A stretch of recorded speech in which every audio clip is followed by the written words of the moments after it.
Hey everyone, Randy here. Well, the channel reached the point with subscribers where I could apply for monetization through YouTube. But when I did, they said, No! There was a couple of reasons, but the main reason was that the content was not uniquely mine. Since I am not the original content creator, and that I have not changed the content enough or voiced over the content, they would not allow me to make money through them by using the partnership program and adding commercials for compensation. So if you enjoy listening to the channel and the old time radio shows that I make available on this channel, please consider donating to help keep the channel going. I've added the above link under each show description to make it easier for you to donate. Thanks very much, and I appreciate you all listening.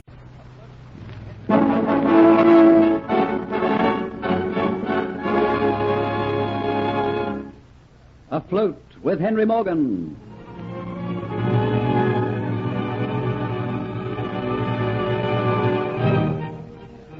Afloat with Henry Morgan is an original story written for radio by Warren Barry and a George Edwards production.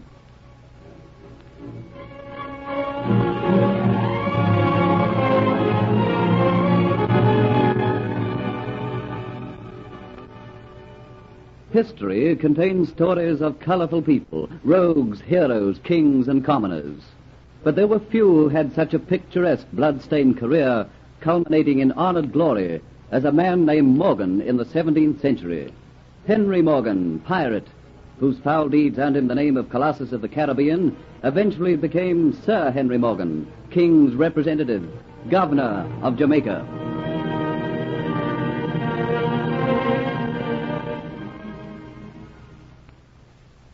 In the Caribbean Sea, the sun at day's end dips like a blazing ball into the ocean, throwing over the sea a dancing pink mantle, and over the islands a soft pink glow that blends in with the cool white buildings which stand invitingly midst waving fronds and green foliage.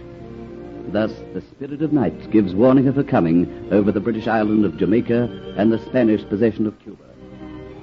But in Havana, capital of Cuba, inside a large white Moorish type of home, the serenity of the evening is gone. Beside a highly polished cedar desk, white and shaking with rage, stands Don Pietro Pizarro, Spanish governor of Cuba. Before him, hesitant, full of apologies, stands a seaman of high rank.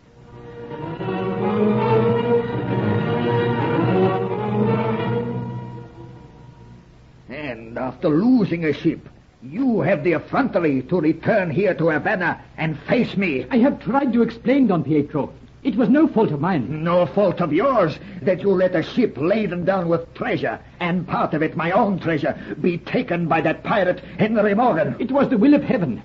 Before I left, Excellency, did I not go on my knees and pray that you would let me put more armor on my ships?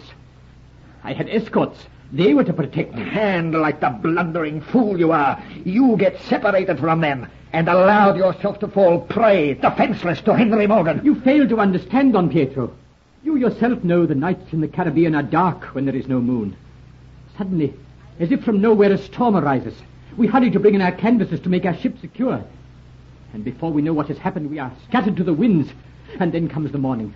The storm is gone, and in a blaze of glory the night changes to grey, then flaming red, and a ship is standing nearby. At first sight, I give thanks to heaven that I still have one of my escorts to protect me. And then breaks the flag.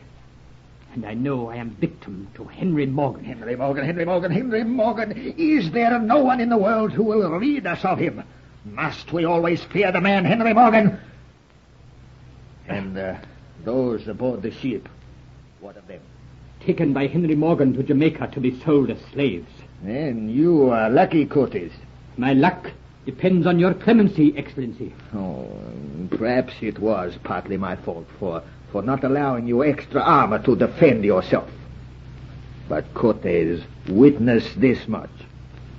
I say to you, I pray to heaven for one grant, one gracious gift, to see Henry Morgan in chains in Havana, to have him in the hands of the Inquisition, to see his broken body hanging by the neck in the slave market. That is what I wish from heaven, and with heaven's aid, I will have my wish. Don Pietro's voice shakes with emotion as he sends his prayers heavenwards. And then, with a curt nod, Cortez is dismissed. The governor watches him go, and the heavy cedar doors close on him.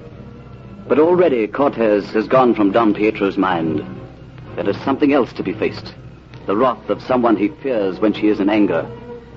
The loss of his own personal treasure is cause for grave concern, yet the thought of the coming meeting gives him far greater worry.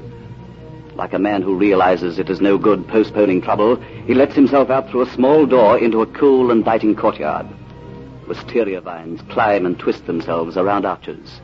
The mauve blossoms hang in their grape-like bunches. The scent of the flowers mingles with the perfumed waters of the fountain, which plays to cool the hot breath of coming night.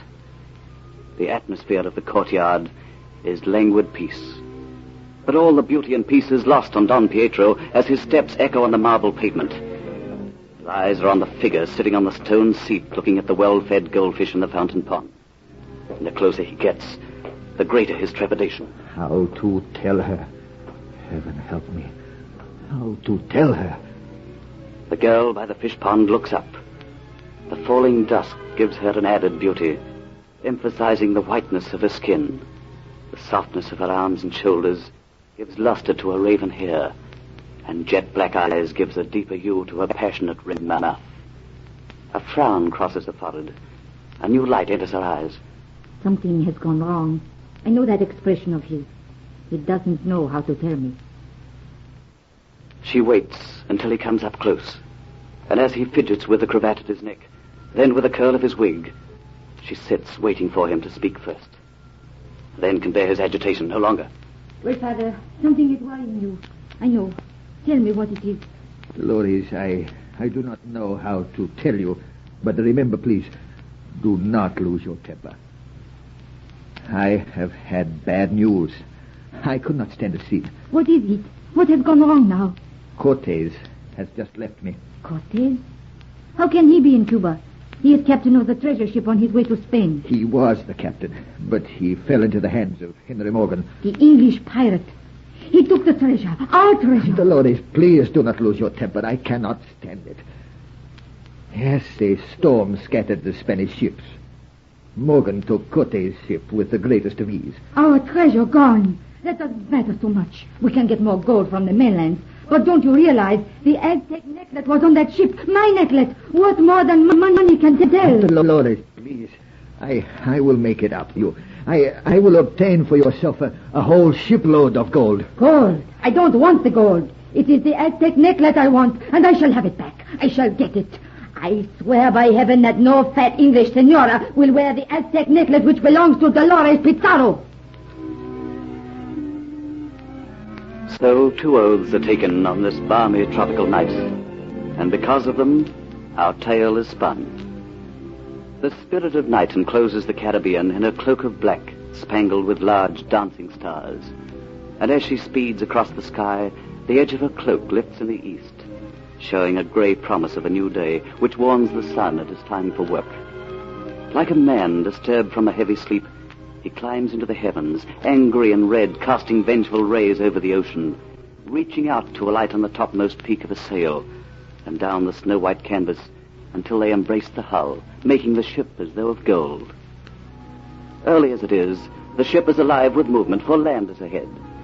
On the poop, with one hand resting on the rail, stands Captain Henry Morgan, thick-set, handsome, burly. Beside him, kneeling at an open chest, is a swarthy young man, handsome in a sinister, sly way. His dark eyes are alight with greed as he looks into the open chest. His tongue slowly moistens his lips as he looks upon the treasure.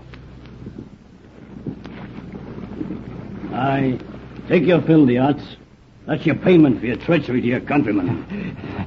You are generous, Captain Morgan, in giving me this loot as my share. You served me well. I reward well those who serve me.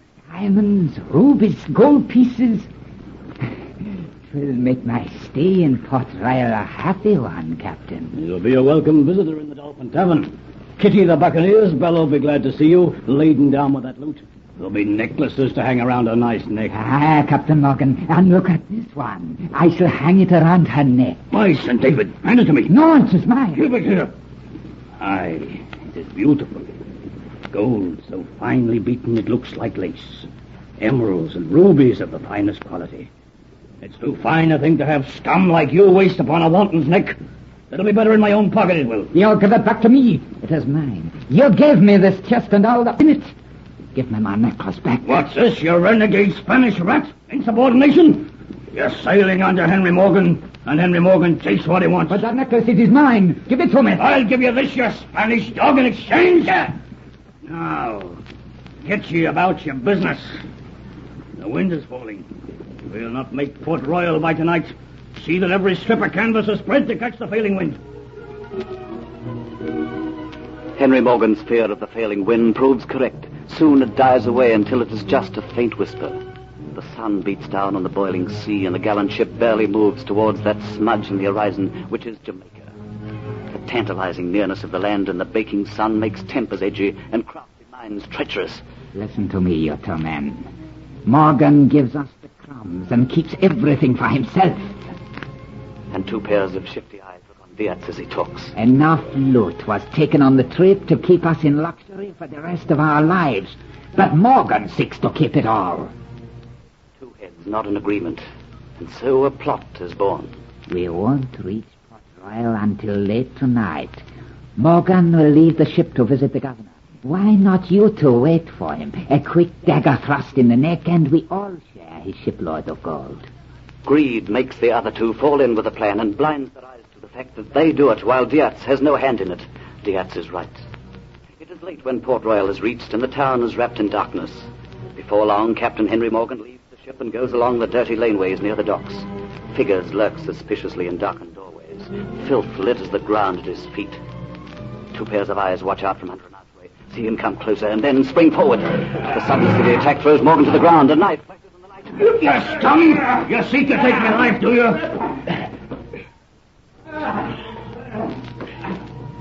As if from nowhere, a third figure lurches into the fray. A second knife flashes once, twice, and two figures lie dead amongst the filth. Morgan has helped to his feet. I thank you. You saved my life. I never did like two against one. Who is it I have to thank? I know you not. You know me not. It isn't wise in Jamaica to ask questions of a stranger. I have done you a favor this night. Now do me one. Seek not to question who I am.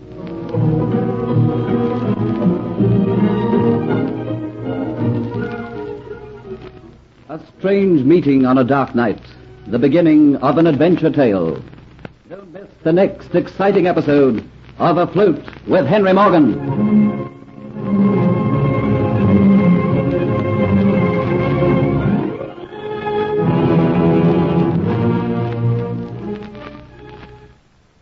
Hello everyone. If you like what I'm doing here, please consider subscribing, liking, and commenting. It would really help the channel out quite a bit. Thank you very much.